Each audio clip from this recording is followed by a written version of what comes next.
What's new at the St. Louis Science Center? We'll find out next on City Corner.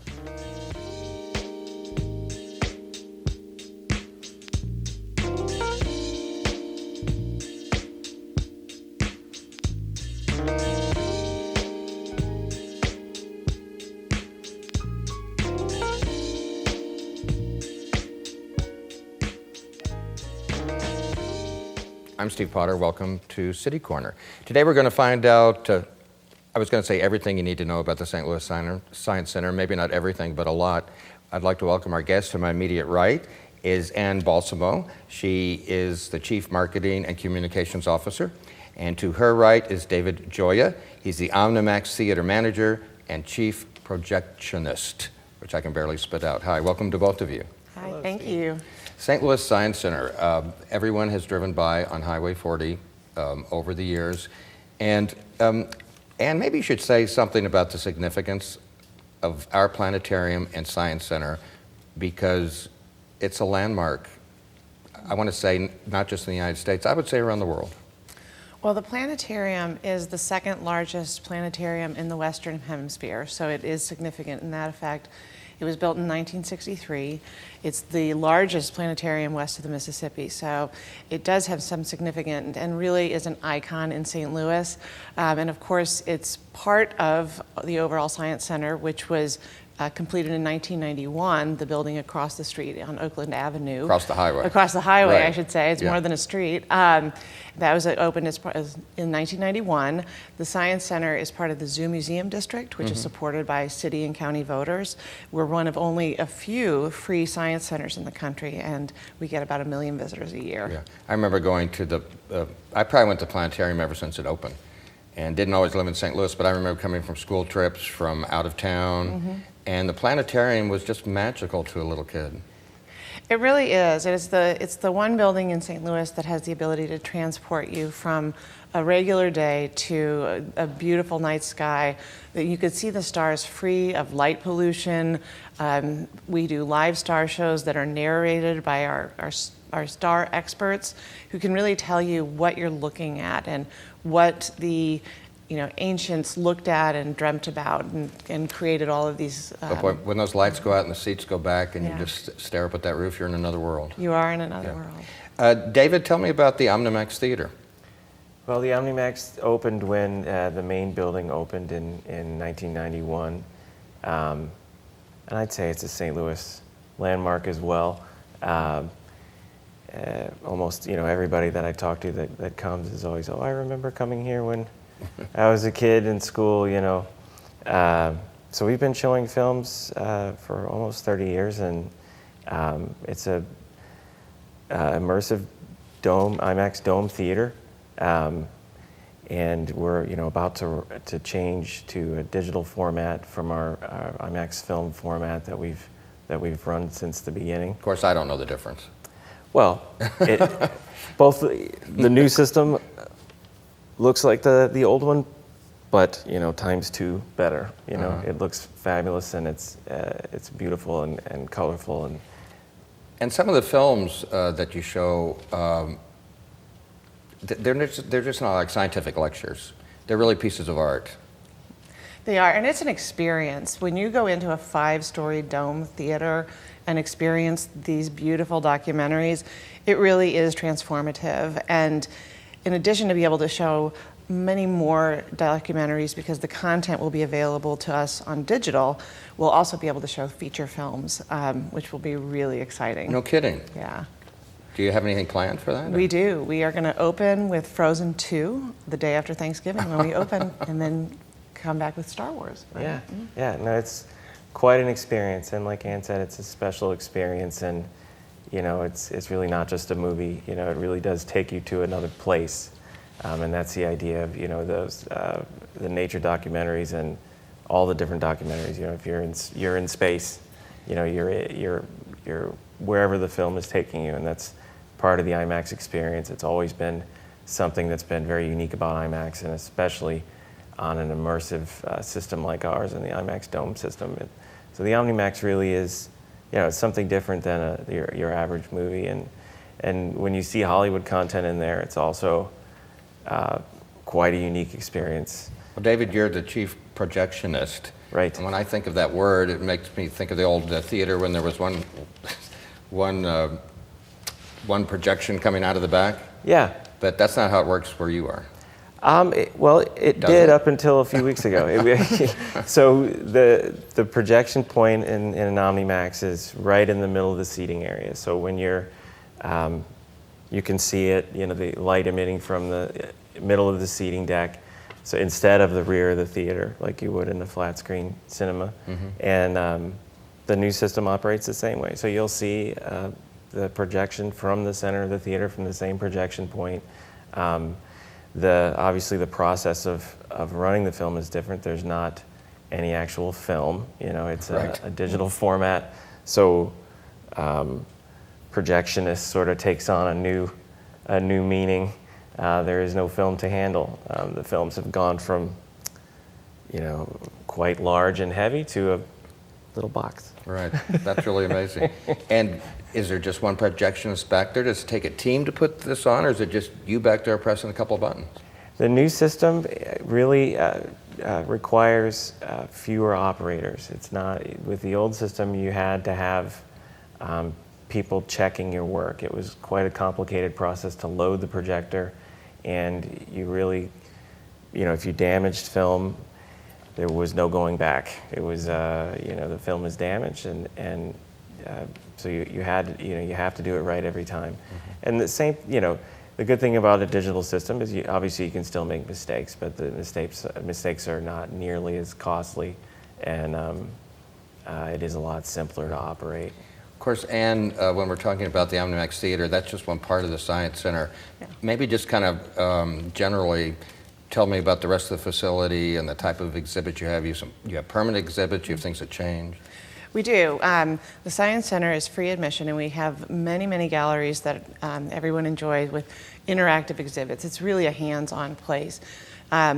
We have galleries dedicated to paleontology and our big T-Rex, of course. Right. We have a makerspace. We have a recently installed and renovated Mission Mars exhibit, which is actually starts in the main building where you program, you're on Earth in the main building, and when you go over to the Planetarium for the second half of the Mars exhibit, you're on Mars. So that's kind of cool. It's a two-parter. We, in 2016, opened our Grow Gallery, which is an acre outside-inside exhibit dedicated to agriculture and agriculture technology and the story of how we get our food from farm to fork. Now that one I don't know anything about. Well, we opened in 2016, it's a little bit recent still. It's where the old Exploradome was. Again, it's an acre large. It's a working urban farm. We have a giant combine that kids and families can get on and work the levers. We turn the combine on once a day. We also have a flock of chickens, and they're very beautiful. And we do a chicken chat once a day at 11 o'clock. Well, you got to tell me what that is. Well, you come and you meet the chickens, and you learn from our Grow Gallery specialists about the science of chickens, what they eat, how they socialize. When they go roost at night, they're beautiful and very fascinating. We've got two images of the planetarium we want to share with our viewers, but make a point too, we talked about the planetarium and the Science Center and how they're across from the highway, but you don't have to run across the highway to get back and forth. No, you don't. There's a planetarium, and that would be on the north side. That is on the north side. So you see that we have a new entrance, reasonably new entrance to the planetarium. It was renovated in 2001. You used to enter on what's now kind of the second floor. Now you go in on the lobby and go up to the Star Bay for the star shows. But what's this exactly here? that is a star show. So that's the Star Bay.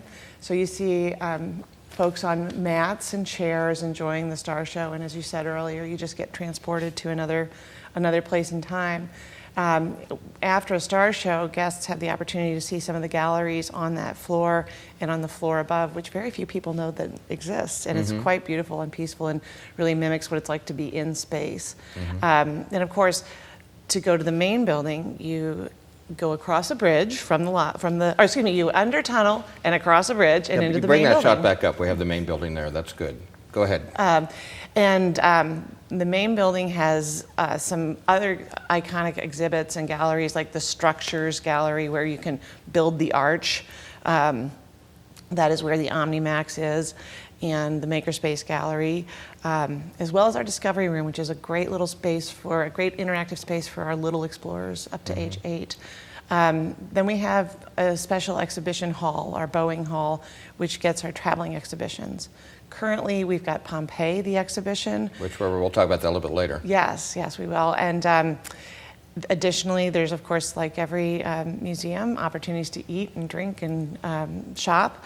And then on the lower level is our iconic T-Rex and Triceratops that has had a bad day with the T-Rex, and that is the exhibit that most people go straight to and really can connect with the Science Center. But some of the exhibits are permanent, though, right? Yes. We'll always have T-Rex. We'll always have space and aerospace in the planetarium. Some things change up, right? We update exhibits all the time. Some exhibits are semi-permanent. For example, we have a semi-permanent exhibition going on now called Game Exploration, which is all about the science and technology behind games and gaming. And that's, I know nothing about that. This is really, it's a cool exhibit, excuse me, and it was originally geared towards teenagers and tweens, but we have found that it's become a great space for the whole family, intergenerations, to socialize and connect and think about games in new ways. I mean, for example, there's an 8-person foosball table and a oversized operate with your feet Mario NES system, a circular ping pong table, and virtual reality. So it really goes from the history to the future of games and gaming and the science behind it. David, I guess, do you work just strictly behind the scenes, being the projectionist? Do you have any contact with the people that come through? Oh, no, I definitely do have contact with the people that come through. It's kind of everybody who works in the theater, even the technicians, we all end up being visitor-facing at some points. Everybody helps out with crowds. Everybody's involved in providing service to people. So there are definitely times where I'm behind the glass in the projection booth. But with the new system, again, it's easier to operate. So there's even more opportunity to interact with visitors for all of our staff. So that's one of the things that is important to me and to the Science Center and makes us maybe different from other movie theaters is we do provide a different level of service for people, for any visitor and visitors that are the most vulnerable with hearing impairment or things like that that you won't find at a commercial cinema. Well, we're going to pick up on this in just a minute. I know we want to talk about the Pompeii exhibit and some other things you have going on. We're talking about the St. Louis Science Center and what's new and what's happening there right now. We'll continue the conversation after this on City Corner.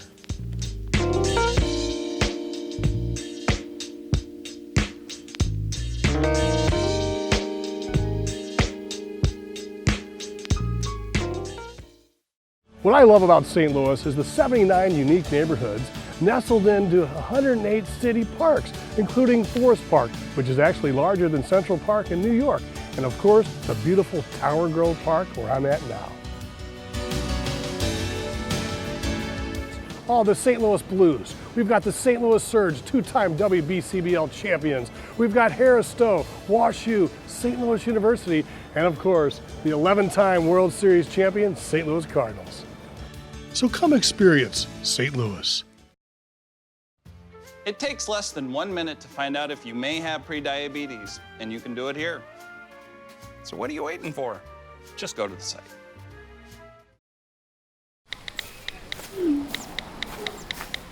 Action!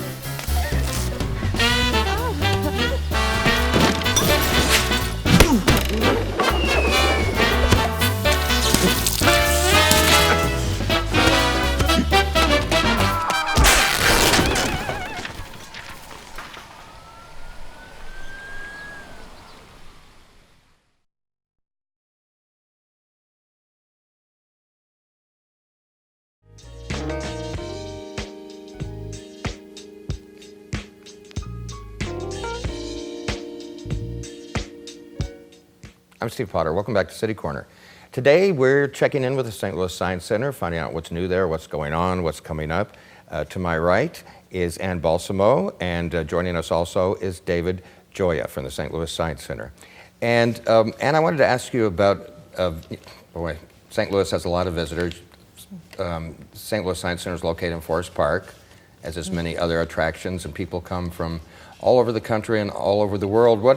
You probably have people that kind of break that stuff down. What can you tell me about who walks in those doors? We do. We have a great research and evaluation department, and they interact with guests all the time to learn who they are and where they're from.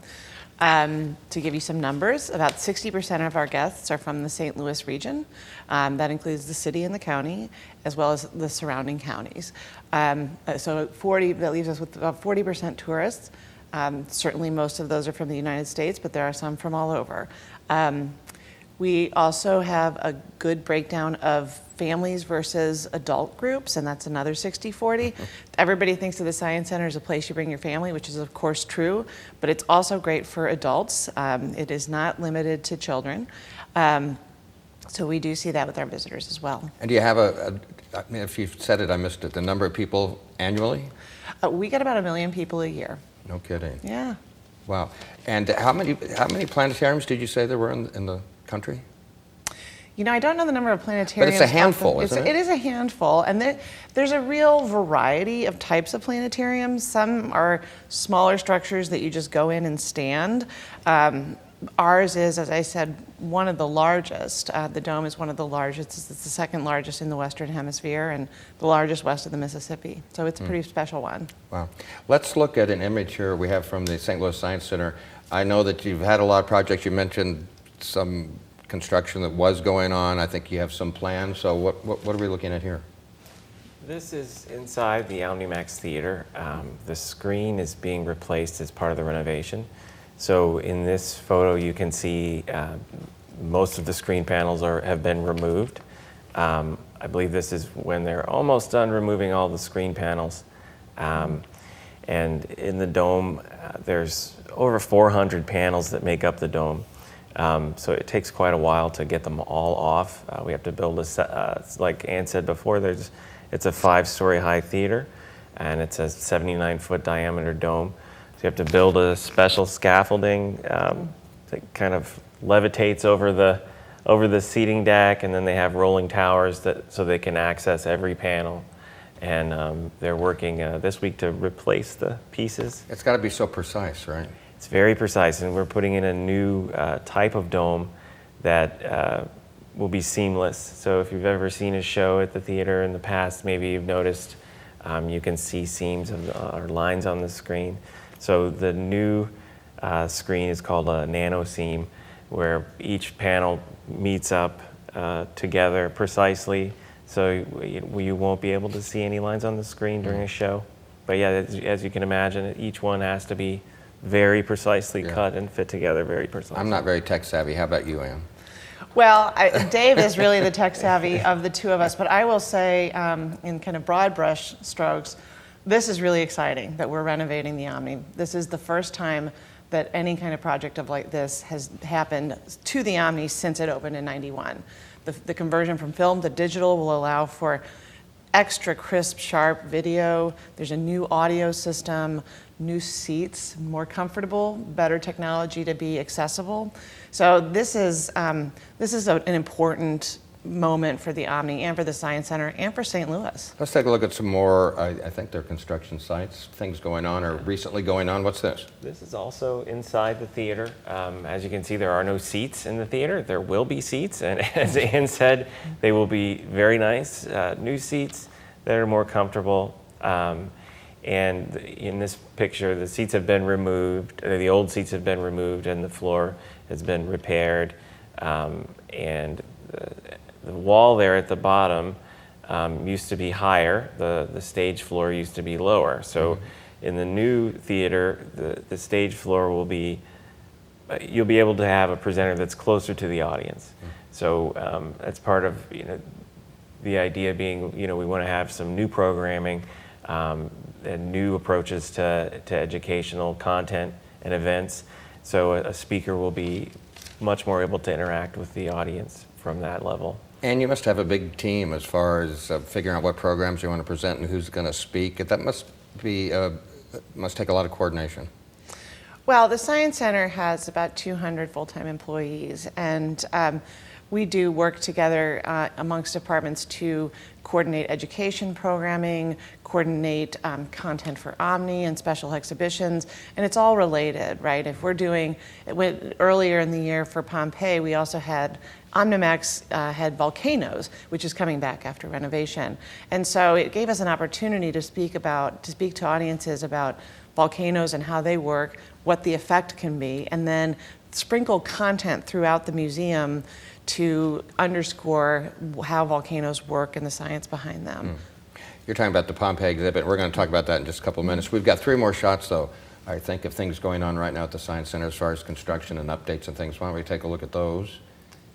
This is another shot of the theater. I'm from the top of the theater. As you can see here, most of the seats have been removed at this point. You can see sort of the beginnings of a new area that will allow for greater wheelchair accessibility. Our wheelchair area and ADA bay area will be much larger. The seats are designed with retractable armrests, so getting into the seats is a lot easier. The seats are larger. What's this? This is a picture from Imax about the new technology. So the new system is an IMAX system called IMAX with laser. We are a dome cinema, so maybe you could say IMAX dome with laser.